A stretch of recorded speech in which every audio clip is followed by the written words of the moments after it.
সূরা হামিম আস-সাজদা। বিসমিল্লাহির রহমানির রহিম। রহমান রহিম আল্লাহ তাআলার নামে। হামিম। এ কিতাব রহমান রহিম আল্লাহ তাআলার কাছ থেকে নাজিল করা। এ কোরআন এমন এক কিতাব যার আয়াতসমূহ খুলে খুলে বর্ণনা করা হয়েছে। তদুপরি এ কোরআন আরবি ভাষায় এমন একটি সম্প্রদায়ের জন্য নাজিল হয়েছে যারা এটা জানে। এ কিতাব জান্নাতের সুসংবাদদাতা আর জাহান্নামের ভীতি প্রদর্শনকারী। তারপরও মানুষদের অধিকাংশ এ থেকে মুখ ফিরিয়ে দিয়েছে এবং তারা এ কিতাবের কথা শুনতে চায় না। তারা বলে, যে বিষয়ের দিকে তুমি আমাদের ডাকছ তার জন্য আমাদের অন্তরসমূহ আবরণে আচ্ছাদিত হয়ে আছে, আমাদের কানেও রয়েছে বধিরতা, আমাদের ও তোমার মধ্যে একটি দেয়াল দাঁড়িয়ে আছে। সুতরাং তুমি তোমার কাজ করো আর আমরা আমাদের কাজ করি। হে নবী, তুমি বলো, আমি তো তোমাদেরই মতো একজন মানুষ, কিন্তু আমার উপর এ মর্মে ওহী নাজিল হয় যে তোমাদের মাবুদ হচ্ছেন একজন। অতএব হে মানুষ, তোমরা তাঁর ইবাদতের দিকেই সোজা হয়ে দাঁড়িয়ে যাও এবং তাঁর কাছে ক্ষমা প্রার্থনা করো। আর দুর্ভোগ মুশরিকদের জন্য নির্ধারিত হয়ে আছে, যারা যাকাত দেয় না এবং তারা পরকালের উপরও ঈমান আনে না। যারা আল্লাহ তাআলার উপর ঈমান আনে এবং নেক কাজ করে তাদের জন্য আখিরাতের জীবনে নিরবচ্ছিন্ন পুরস্কারের ব্যবস্থা রয়েছে। হে নবী, তুমি বলো, তোমরা কি তাকে অস্বীকার করতে চাও যিনি দুদিনে পৃথিবীকে পয়দা করেছেন, এবং তোমরা অন্য কাউকে কি তাঁরই সমকক্ষ হিসেবে দাঁড় করাতে চাও? অথচ এ হচ্ছেন সৃষ্টিকুলের মালিক। তিনি এ জমিনের মাঝে এর উপর থেকে পাহাড়সমূহ গেড়ে দিয়েছেন ও তাতে বহুমুখী কল্যাণ রেখে দিয়েছেন এবং তাতে সবার আহারের পরিমাণ নির্ধারণ করেছেন। এসব তিনি সম্পন্ন করেছেন 4 দিন সময়ের ভেতর। অনুসন্ধানীদের জন্য সেখানে সব উপকরণই সমান সমান। অতঃপর তিনি আসমানের দিকে মনোনিবেশ করলেন, যা তখন ছিল ধূম্রকুঞ্জ বিশেষ। এরপর তিনি তাকে ও জমিনকে আদেশ করলেন, তোমরা উভয়েই এগিয়ে এসো, ইচ্ছায় হোক কিংবা অনিচ্ছায়। তারা উভয়েই বলল, আমরা অনুগত হয়েই এসেছি। অতঃপর তিনি দুদিনের ভেতর এ ধূম্রকুঞ্জকে 7 আসমানে পরিণত করলেন এবং প্রতিটি আকাশে তার উপযোগী আদেশনামা পাঠালেন। পরিশেষে আমি নিকটবর্তী আসমানকে তারকারাজি দ্বারা সাজিয়ে দিলাম এবং তাকে শয়তান থেকে সংরক্ষিত করে দিলাম।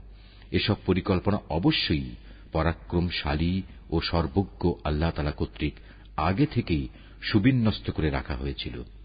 এর পরেও যদি এরা মুখ ফিরিয়ে নেয়, তাহলে তুমি বলো, আমি তো তোমাদের এক ভয়াবহ ধ্বংসাত্মক আযাব থেকে সতর্ক করলাম মাত্র। ঠিক যেরূপ ভয়াবহ আযাব এসেছিল আদ ও সামুদের ওপর, যখন তাদের কাছে ও তাদের আগের লোকদের কাছে আমার রসুলরা এসে বলেছিল, তোমরা আল্লাহ তাআলা ছাড়া অন্য কারো ইবাদত করো না। জবাবে তারা বলেছিল, আমাদের মালিক যদি চাইতেন তাহলে তিনি ফেরেশতাদেরই নবী করে পাঠাতেন। তোমাদের যা কিছু দিয়েই পাঠানো হোক না কেন, আমরা তাই প্রত্যাখ্যান করলাম। আদ জাতির ঘটনা ছিল, তারা আল্লাহ তাআলার জমিনে অন্যায়ভাবে দম্ভ ভরে ঘুরে বেড়াত এবং বলত, আমাদের চাইতে শক্তিশালী আর কে আছে? অথচ ওরা কি চিন্তা করে দেখেনি যে আল্লাহ তাআলা তাদের সৃষ্টি করেছেন, তিনি শক্তির দিক থেকে তাদের চাইতে অনেক বেশি প্রবল। আসলে ওরা আমার আয়াতসমূহকেই অস্বীকার করত। অতঃপর আমি কতিপয় অশুভ দিনে তাদের উপর এক প্রচণ্ড তুফান প্রেরণ করলাম, যেন আমি তাদের দুনিয়ার জীবনেই লাঞ্ছনাদায়ক একটি শাস্তির স্বাদ উপভোগ করিয়ে দিতে পারি।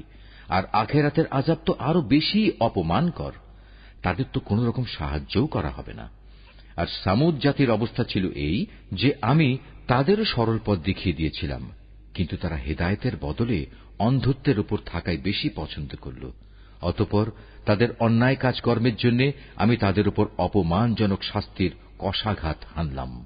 এ প্রলয়ঙ্কারী শাস্তির কশাঘাত থেকে আমি তাদেরই শুধু উদ্ধার করলাম যারা ঈমান এনেছে এবং অপরাধ থেকে বেঁচে থেকেছে। সেদিনটির কথা স্মরণ করো যেদিন আল্লাহ তাআলা দুশমনদের জাহান্নামের দিকে নিয়ে যাওয়ার জন্য জড়ো করা হবে। সেদিন তাদের হাঁকিয়ে বিভিন্ন দলে উপদলে বিন্যস্ত করা হবে। যেতে যেতে তারা যখন তার বিচারের পাল্লার কাছে পৌঁছবে, তখন তাদের কান, চোখ ও চামড়া তাদের যাবতীয় কাজের উপর সাক্ষ্য দেবে। তখন তারা তাদের চামড়াগুলোকে বলবে, তোমরা আজ আমাদের বিরুদ্ধে সাক্ষ্য দিলে কেন?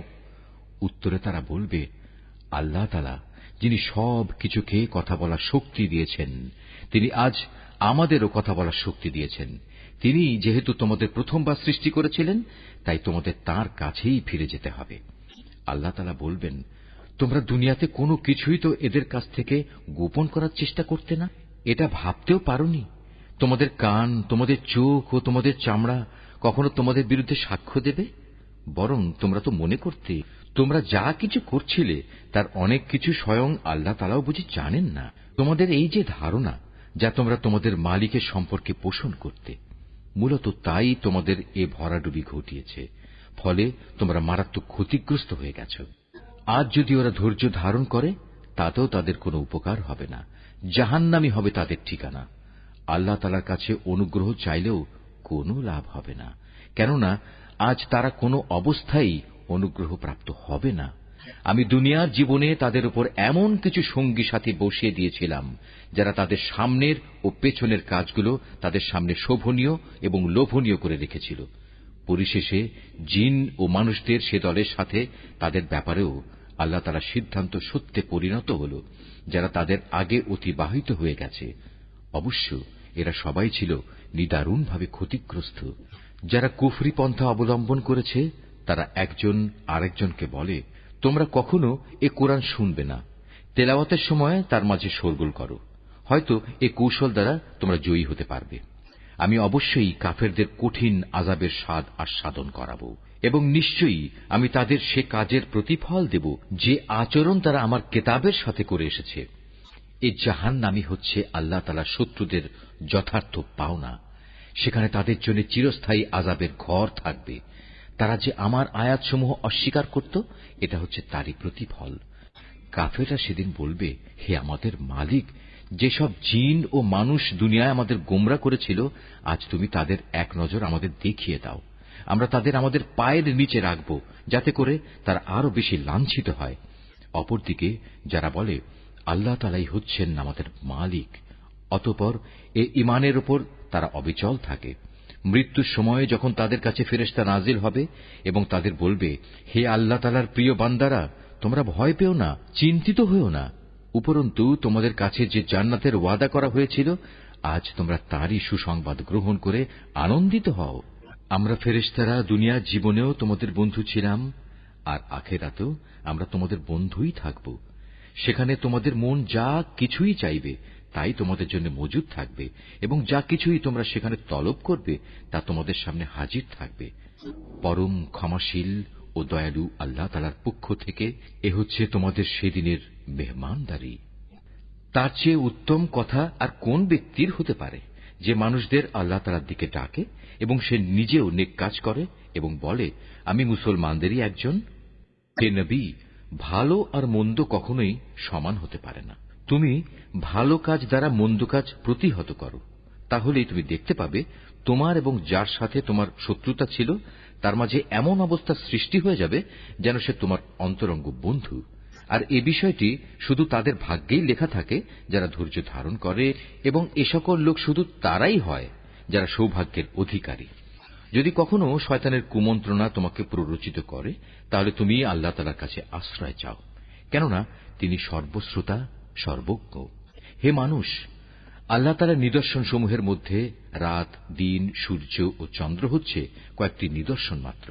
অতএব তোমরা সূর্যকে সিজদা করো না, চাঁদকেও নয়, বরং তোমরা সিজদা করো সেই আল্লাহ তাআলাকে, যিনি এর সব কয়টি সৃষ্টি করেছেন। যদি তোমরা একান্তভাবে তাঁরই ইবাদত করতে চাও, তাহলে এটাই হবে একমাত্র করণীয়। অতঃপর হে নবী, এরা যদি অহংকার করে, তাহলে তুমি ভেবো না, যারা তোমার মালিকের সান্নিধ্যে রয়েছে তারা তো রাত দিন তাঁরই পবিত্রতা ও মহিমা ঘোষণা করে যাচ্ছে। তারা বিন্দু মাত্র এতে ক্লান্ত হয় না। তার কুদরতের আরেকটি নিদর্শন হচ্ছে, তুমি জমিনকে দেখতে পাচ্ছ শুষ্ক ও অনুর্বর হয়ে পড়ে আছে, অতঃপর তার উপর আমি যখন পানি বর্ষণ করি, তখন সহসাই তা শস্য শ্যামল হয়ে স্ফীত হয়ে ওঠে। অবশ্যই যে আল্লাহ তাআলা এ মৃত জমিনকে জীবন দান করেন, তিনি মৃত মানুষকেও জীবিত করবেন। নিঃসন্দেহে তিনি সর্ববিষয়ের উপর একক শক্তিমান। যারা আমার আয়াতসমূহ বিকৃত করে, তারা কিন্তু কেউই আমার দৃষ্টির অগোচরে নয়। তুমি বলো, যে ব্যক্তি জাহান্নামে নিক্ষিপ্ত হবে সে ভালো, না যে ব্যক্তি কিয়ামতের দিন শান্তি ও নিরাপত্তার সাথে আমার সামনে হাজির হবে সে ভালো। এরপরেও চৈতন্যদয় না হলে যা ইচ্ছা তোমরা তাই করো। তবে মনে রেখো, তোমরা যাই করো আল্লাহ তাআলা তা অবলোকন করছেন। যারা কোরআনের মতো একটি স্মরণিকা গ্রন্থ তাদের কাছে আসার পর তাকে অস্বীকার করে, তারা অচিরেই তাদের পরিণাম টের পাবে।